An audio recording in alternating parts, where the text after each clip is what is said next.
Assalamualaikum warahmatullahi wabarakatuh. Perkenalkan, nama saya Suryani, NIM 218020086, kelas 4A2 Akuntansi Pagi.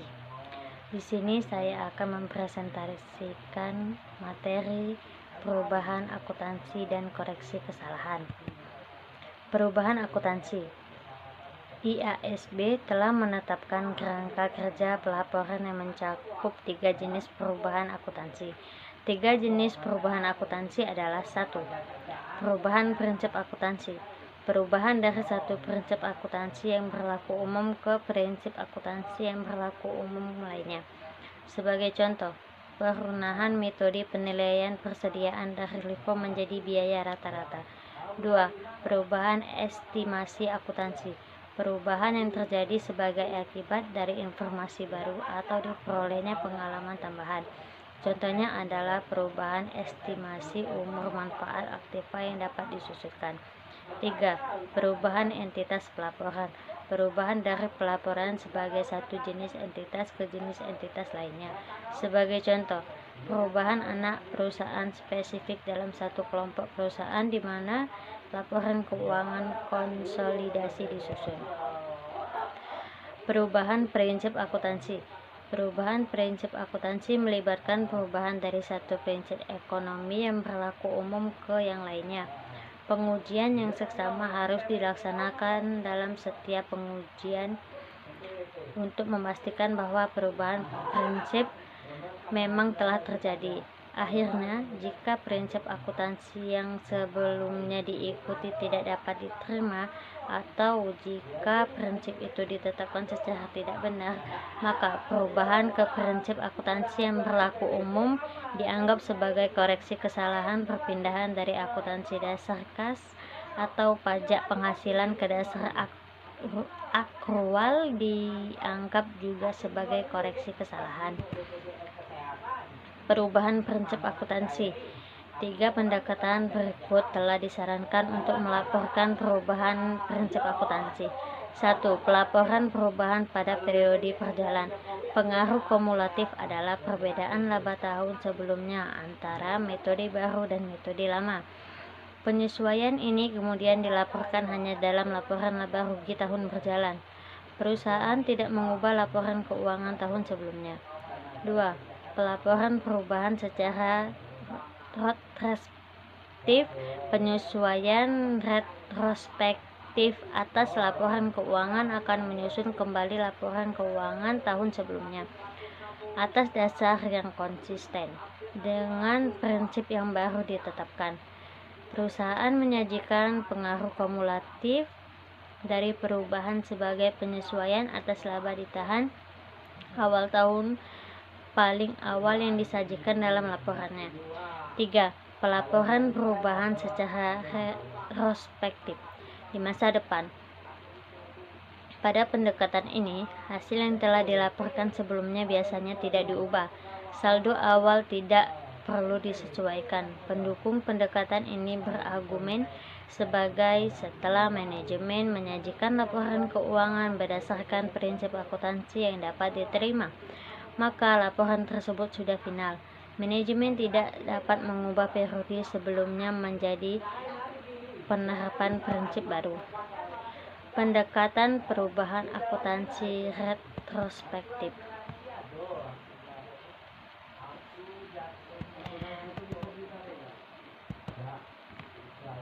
Ketika perusahaan mengubah satu prinsip akuntansi, perubahan tersebut sebaiknya dilaporkan dengan aplikasi retrospektif. Secara umum, perusahaan tersebut harus melakukan hal-hal berikut ini. 1.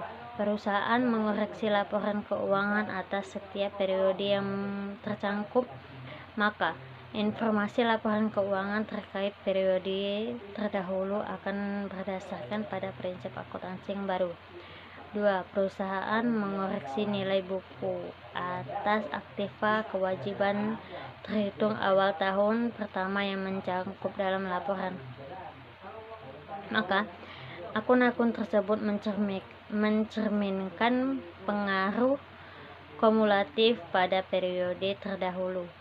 Akibat perubahan pada periode yang lebih baru, Perusahaan juga melakukan koreksi pengimbang (offset) terhadap neraca pembukuan atas akun laba ditahan atau komponen relevan lainnya dalam ekuitas pemegang saham atau aktiva bersih terhitung awal tahun pertama yang tercantum dalam laporannya. Melaporkan perubahan prinsip akuntansi. Pengungkapan perubahan akuntansi sangatlah penting, maka pemakaian laporan keuangan menginginkan informasi konsisten dari satu periode ke periode berikutnya. Konsisten seperti ini menjamin manfaat laporan keuangan. Prinsip persyaratan pengungkapan utama disajikan sebagai berikut ini. 1. Sifat dan alasan perubahan prinsip akuntansi tersebut. Bagian ini harus menyerahkan penjelasan mengenai kelebihan prinsip akuntansi baru tersebut. 2. Metode penerapan perubahan tersebut. Ada 3, yaitu deskripsi. Deskripsi adalah informasi periode terdahulu yang telah dikoreksi secara retrospektif. 2. Pengaruh perubahan tersebut terhadap laba operasi yang berlanjut. Laba bersih setiap item dalam satu bagian yang ikut berpengaruh dan setiap nilai per saham yang terpengaruh dalam periode berjalan dan saham setiap periode terdahulu yang terkoreksi secara retrospektif. 3. Pengaruh kumulatif perubahan terhadap laba ditahan atau komponen ekuitas atau aktiva bersih dalam laporan posisi keuangan terhitung periode paling terdahulu yang tercatat di dalamnya. Penyesuaian laba ditahan. Salah satu syarat pengungkapan adalah penyajian terhadap kumulatif dari perubahan akuntansi terhadap nilai laba ditahan terhitung awal periode paling terdahulu yang termasuk dalam laporan. Pengaruh langsung. IASB berketetapan bahwa perusahaan harus menetapkan pengaruh langsung terhadap perubahan prinsip akuntansi secara retrospektif. Contohnya, pengaruh langsung perubahan koreksi neraca persediaan akibat perubahan metode penilaian persediaan. Pengaruh tidak langsung. Selain pengaruh langsung, perusahaan juga dapat mengalami perubahan tidak langsung. Pengaruh tidak langsung. Selain pengaruh langsung, perusahaan juga dapat pengaruh tidak langsung. Selain pengaruh langsung, perusahaan juga dapat mengalami pengaruh tidak langsung terkait perubahan prinsip akuntansi. Pengaruh tidak langsung adalah semua perubahan atas arus kas perusahaan pada periode berjalan atau masa depan yang disebabkan oleh perubahan prinsip akuntansi yang ditetapkan secara retrospektif. Contohnya, pengaruh tidak langsung berupa perubahan pembagian laba atau pembayaran royalti yang bergantung pada nilai dalam laporan seperti pendapat atau laba bersih. Pengaruh tidak langsung tidak mengubah nilai dalam laporan pada laporan terlebih dahulu.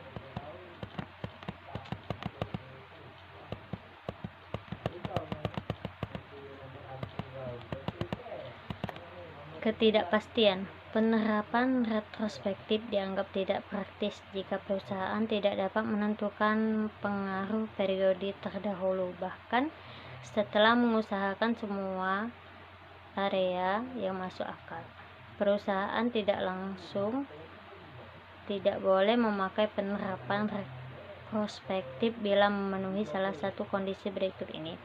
1. Perusahaan tidak dapat menentukan pengaruh penerapan retrospektif. 2. Penerapan retrospektif memerlukan penetapan asumsi-asumsi mengenai rencana kerja pihak manajemen pada periode terdahulu. 3. Penerapan retrospektif memerlukan estimasi signifikan mengesahkan informasi yang diperlukan dalam menetapkan estimasi tersebut. Perubahan estimasi akuntansi. Penyusunan laporan keuangan memerlukan estimasi dampak dari kondisi-kondisi atau peristiwa di masa datang. Berikut ini adalah contoh pos-pos yang memerlukan estimasi. 1. Piutang tak tertagih. 2. Keusangan persediaan. 3. Umur manfaat dan nilai sisa aktiva. 4. Periode yang menerima manfaat dari biaya yang ditangguhkan. 5. Kewajiban untuk biaya garansi dan pajak penghasilan. 6. Cadangan mineral yang dapat dipulihkan kembali. 7. Perubahan metode penyusutan. Pelaporan perubahan dalam entitas.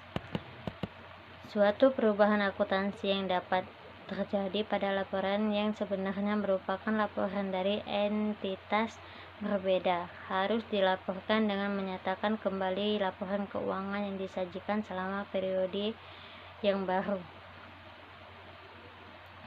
Contoh perubahan dalam entitas laporan. 1. Menyajikan laporan konsolidasi untuk menggantikan laporan dari kelompok perusahaan individu. 2. Mengubah anak perusahaan tertentu yang terdiri dari kelompok perusahaan di mana laporan keuangan konsolidasi disajikan. 3. Mengubah perusahaan yang termasuk dalam laporan keuangan gabungan. 4. Perubahan metode akuntansi biaya, ekuitas atau konsolidasi untuk anak perusahaan, dan investasi perubahan dalam entitas pemaparan bahkan berasal dari penciptaannya, pemutusan pembelian, disposisi anak perusahaan atau unti bisnis lainnya. Pelaporan koreksi kesalahan. Kesalahan tertentu, misalnya mengklasifikasikan neraca dalam laporan keuangan tidak sesignifikan bagi informasi dibandingkan kesalahan lainnya. Kesalahan signifikan akan menyebabkan lebih saji atas aktiva atau laba. Namun, para investor perlu mengetahui potensi pengaruh dari semua kesalahan, bahkan mengklasifikasikan yang tidak berbahaya. Dapat berpengaruh rasio yang penting, dan juga kesalahan tertentu dapat menandakan kelemahan dalam kendali internal yang dapat memicu kesalahan lain yang lebih signifikan. Berikut ini adalah contoh-contoh dari kesalahan akuntansi. 1. Perubahan dari prinsip akuntansi yang tidak berlaku umum ke prinsip akuntansi yang berlaku umum. Berdasarkan pemikiran dari hal ini adalah bahwa periode sebelumnya telah disajikan secara tidak benar. Contoh, perubahan akuntansi dasar kas atau pajak penghasilan dasar aktual. 2. Kesalahan matematis yang diakibatkan oleh penjumlahan, pengurangan, dan sebagainya. Contoh, penjumlahan kartu perhitungan persediaan yang salah dalam menentukan nilai persediaan. 3. Perubahan estimasi yang terjadi karena estimasi itu tidak dibuat dengan jujur. Contoh, penggunaan tarif penyusutan yang secara jelas tidak realistis. 4. Kelalaian seperti kegagalan untuk mengaktual atau menangguhkan beban atau pendapatan tertentu di akhir periode. Penggunaan fakta yang tidak benar seperti kegagalan untuk menggunakan nilai sisa dalam menghitung dasar penyusutan untuk pendekatan garis lurus. 6. Klasifikasi biaya yang tidak tepat sebagai beban dan bukan sebagai aktiva serta sebaliknya. Laporan periode tunggal. Secara tahun bersangkutan atau tahun berjalan tidak akan menyatakan kewajiban pajak yang ditangguhkan terhadap bangunan dan akumulasi penyusutan. Bangunan kini dilaporkan ulang dan nilai yang lebih besar. Laporan laba rugi tidak akan terpengaruh. Laporan komparatif. Jika laporan keuangan komparatif dibuat, maka penyesuaian harus dilakukan guna mengoreksi jumlah semua akun yang berpengaruh yang dilaporkan dalam laporan keuangan untuk semua periode pelaporan. Data dari setiap tahun yang telah disajikan harus dinyatakan kembali sampai benar, dan setiap penyesuaian susulan harus ditampilkan sebagai penyesuaian periode sebelumnya atau laba ditahan selama periode terdahulu dilaporkan. Memotivasi untuk mengubah metode akuntansi. Suatu angka laba yang menguntungkan dapat memengaruhi investor dan posisi likuiditas yang kuat yang dapat memengaruhi kreditor. Akan tetapi, angka laba yang terlalu menguntungkan dapat memberi amunisi kepada para negosiator, serikat pekerjaan, dan pembuat kebijakan pemerintah selama membicarakan tawar-menawar. Oleh sebab itu, para manajer kemudian memiliki motif laba yang berbeda-beda, tergantung pada waktu dan siapa yang ingin dipengaruhi. Penelitian yang dilakukan telah memberikan masukan tambahan terhadap mengapa perusahaan lebih memilih metode akuntansi tertentu. Beberapa alasannya adalah sebagai berikut. 1. Biaya politik. Semakin besar perusahaan yang terlibat lebih bersifat politis, semakin besar para politis serta pembuat peraturan mencurahkan perhatian kepada perusahaan tersebut. 2. Struktur modal. Sejumlah studi telah mengidentifikasikan bahwa struktur modal perusahaan dapat memengaruhi pemilihan metode akuntansi. Sebagai contoh, perusahaan dengan rasio hutang terhadap ekuitas yang tinggi akan sangat bergantung pada perjanjian hutang. 3. Pembayaran bonus. Jika pembayaran bonus dilakukan pada manajemen berkaitan dengan laba, maka dapat dikatakan bahwa manajemen akan memilih metode akuntansi yang memaksimalkan pembayaran bonus mereka. Melancarkan laba. Kenaikan laba yang substansial dapat mengundang perhatian dari para politis, pembuat peraturan, dan pesaing. Selain itu, kenaikan laba yang besar juga dapat menciptakan masalah bagi manajemen karena hasil yang sama akan sulit dipacu pada tahun berikutnya. Kesalahan-kesalahan dalam neraca. Ada 2, yaitu kesalahan-kesalahan ini hanya memengaruhi penyajian akun aktiva, kewajiban atau ekuitas pemegang saham. Contohnya adalah klasifikasi piutang jangka pendek sebagai bagian dari investasi, klasifikasi wesel bayar sebagai hutang usaha, dan klasifikasi aktiva pabrik sebagai persediaan. Reklasifikasi atas pos-pos tersebut ke dalam posisi yang benar diperlukan apabila kesalahan ditemukan. Jika pelaporan komparatif yang mencakup satu kesalahan telah dibuat, maka neraca untuk tahun kesalahan tersebut akan dinyatakan kembali benar. Kesalahan-kesalahan dalam neraca. Kesalahan-kesalahan ini penyusunan laporan keuangan dengan koreksi kesalahan. Sampai saat ini, pembahasan tentang analisis kesalahan lebih ditunjukkan pada identifikasi jenis kesalahan yang terlibat dan akuntansi yang mengoreksinya dalam mencatat akuntansi. Koreksi kesalahan harus disajikan pada laporan keuangan komparatif. Sekian presentasi dari saya. Saya ucapkan terima kasih. Wassalamualaikum warahmatullahi wabarakatuh.